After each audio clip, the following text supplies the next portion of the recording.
在西方人士的眼中，台湾乌龙茶是怎样的存在？三好三坏2023版本。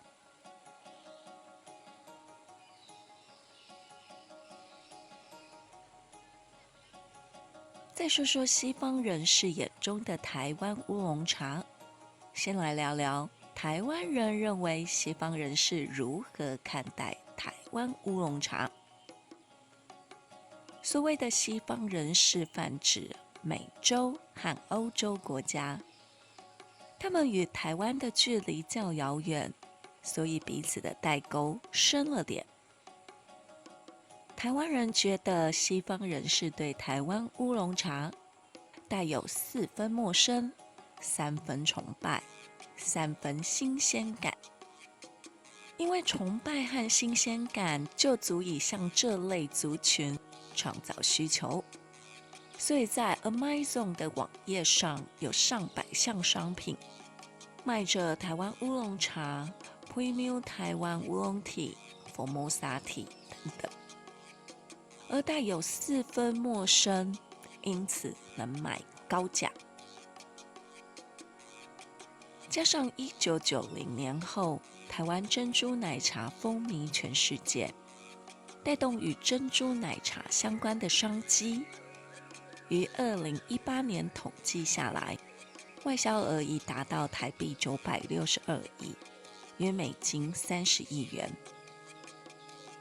哇哇哇，惊人，对吧？骄傲，对吧？台湾人深信西方人士是狂热于台湾乌龙茶，但事实真的如此吗？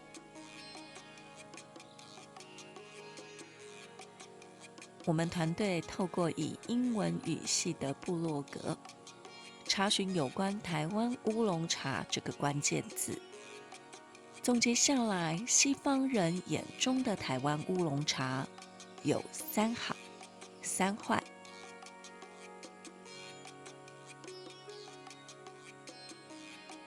第1好，香的。相较于西方人爱喝的咖啡和红茶，乌龙茶在冲泡下去香味扑鼻，神奇的是喝下去口齿留香。第2好，长期饮用感到清爽。不少长期喝台湾乌龙茶的部落客们说到自己的体重有降低，也觉得整个人清爽许多。第3好，培养泡茶功夫。专门有在学习泡茶的英文语系部落客们，他们将学习的过程写进文章，也提到不少茶叶的专业知识，更喜欢泡茶工艺将乌龙茶变得好喝，还能在一天当中抽出时间泡茶静心。说完好的，来说点坏的。第1坏，太贵了。为什么要这么贵呢？台湾乌龙茶在 Amazon 的网站看来，价格参差不齐，实在抓不到中间值。选一个天然名茶103茶王散茶300公克，特惠价美金42元，约台币1300元。过有看到另一个卖家300公克散茶，特惠价美金94元，约台币3000元。第2坏，讲的天花乱坠的故事，像是说那个有名的师傅做出来的茶，所以卖得很贵，但不一定有那个师傅。像是说台湾的比赛茶冠军，所以卖得很贵，很可能是假的。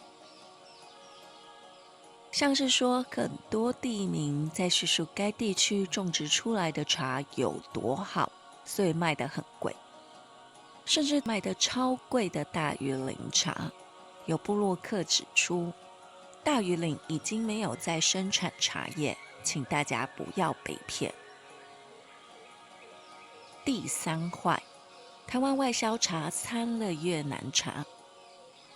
有一篇文章直说台湾的乌龙茶有多少是假的，另一篇文章说着台湾需求的茶量都进口，怎能外销呢？所以台湾出口的茶都参了越南茶，还卖得那么贵。看到这里，是不是有台湾的茶友们怒火中烧，鬼八会啊？请息怒，让我们就用这支影片来为台湾乌龙茶发发声。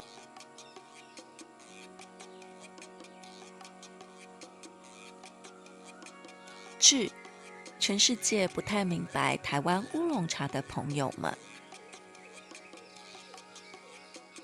故事从中国清朝带回来的第一茶树说起。至于这茶树的故事，我们曾在这支影片提过。洞顶乌龙茶如何辨别道不道地，3招轻易辨别真正爷爷泡的茶。那几棵茶树让台湾人知道，这里的土壤湿润，山岚弥漫，茶树很适合在台湾生产。1830年从台湾生产的茶叶回到福建，令当地的人们肯定台湾种植出来的茶叶品质相当优良，就大量的从台湾进口毛茶，到福建精致茶厂再加工，接着再卖往大陆其他地区。1858年，因清朝相继打败仗，被规定需要开通台湾淡水港对外通商。对外通商的同时，吸引不少西方人前来投资。正因如此，1864年，英国陶德到台湾，发现樟树、茶树商机，开始经营起贸易。为了拓展茶叶外销，到福建请来师傅，将制茶工艺升级。为了运输便利，将茶树移至北台湾的坪林、木栅等地，能够直接采茶后送艋舺的精致茶厂加工，再送到大稻埕出口。这位陶德相当聪明，他实践生产、制作、销售一条龙的茶叶商机，还在1869年将台湾乌龙茶推销至美国。之后，福建茶商看到这外商宝顺洋行赚这么大，也就老定九楼卡租团到台湾台北的大稻埕开设茶叶贸易行，形成台湾大稻埕最兴盛时期。直到现在都可以看到大稻埕码头衍生出来的街道，像是迪化街、永乐市场、城隍庙等等。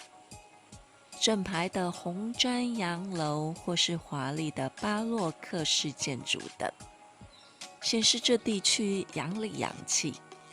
居民有格调的装饰字加外墙，也能见到一大片闽南式的矮房顶阿卡，我是气派。1895年，清朝将台湾割让给日本，使之日本政府接管台湾的大小事，并取用当地资源。日本政府见识到台湾乌龙茶的品质和赚取外汇的能力，继续提升台湾乌龙茶的制作方法。这支时期的台湾乌龙茶，从原本的重发酵，改良制成和口味，偏向现在的台湾乌龙茶，属于轻发酵或半发酵。接着再改良布包，让台湾乌龙茶更为精致，送至国外的包装变得完好且漂亮。不仅如此，制成和包装改变，还有日本商人超会的行销手法，像是参加各种博览会，在日本各地推广，也在1915年参加美国洛杉矶的太平洋国际博览会，做一个福尔摩沙茶屋，推广台湾乌龙茶。也能在历史资料中看到各种日治时期的海报，一位位穿着旗袍的女子手持一杯乌龙茶，展现贵妇气质，摆设起高档名品的氛围。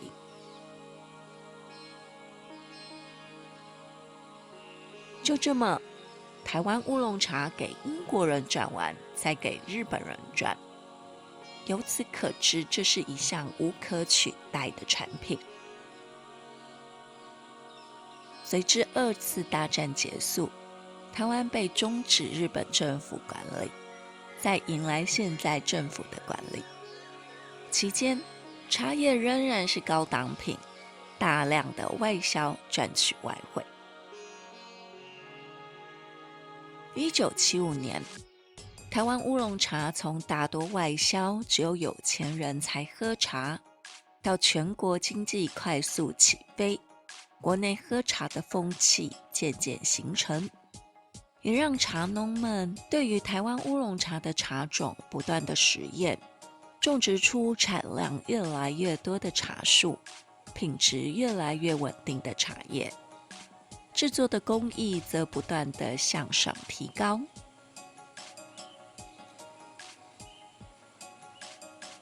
同年，台湾新北市新店的包种茶举行第1届茶叶比赛，是台湾开创比赛茶叶的第1场。同年，台湾高山茶的大片茶区在梅山栽种，是台湾高山茶时代的开始。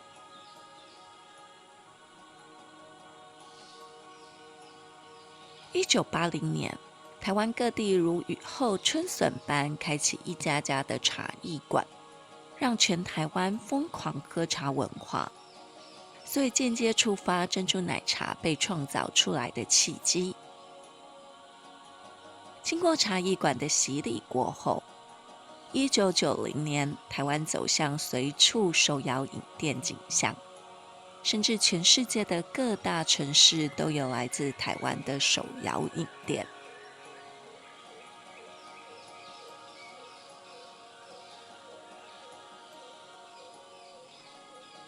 一口气将横跨200年的历史说完，是要说明台湾乌龙茶不管时间如何更迭，不管管理者如何更换，从没有停止努力，因为它是一项好商品。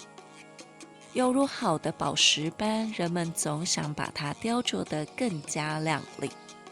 工艺好，品质优，吸引懂的人前来拥有它。但台湾乌龙茶不是虚有其表，它的好处和好喝是懂的人倾心且忠诚的关键。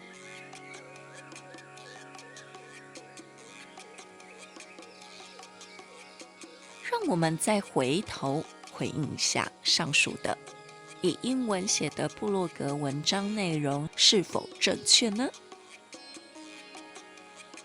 第一坏，太贵了。如对台湾乌龙茶的价格有疑虑，可以参考这支影片。阿里山乌龙茶黑噜噜怎么买？4个指南报给你知，不当盘啊。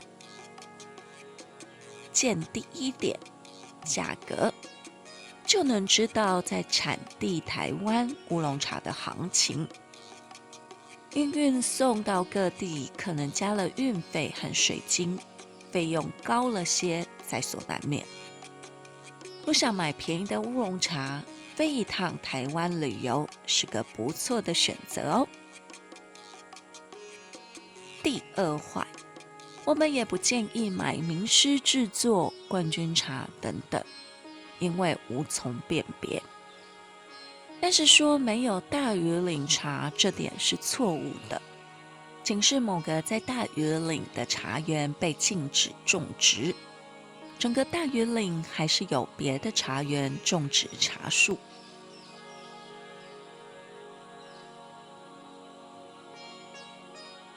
第3坏，台湾外销茶掺了越南茶。这点台湾的主管机关也在积极防范中，因有查到部分茶农引进越南茶掺进台湾的茶叶在进行贩售。至于那些不纯正的茶叶流向何处，仍无从得知。我们所能说的是，台湾需求茶量很大，进口越南茶、印度茶、斯里兰卡的茶也很大。不过进口来的茶大多拿去做罐装饮料，而台湾种植的茶叶大多给熟识的制茶厂、老茶友们以及外销，因为这些管道所贩售的价格较高，茶农可以回收的成本相对多。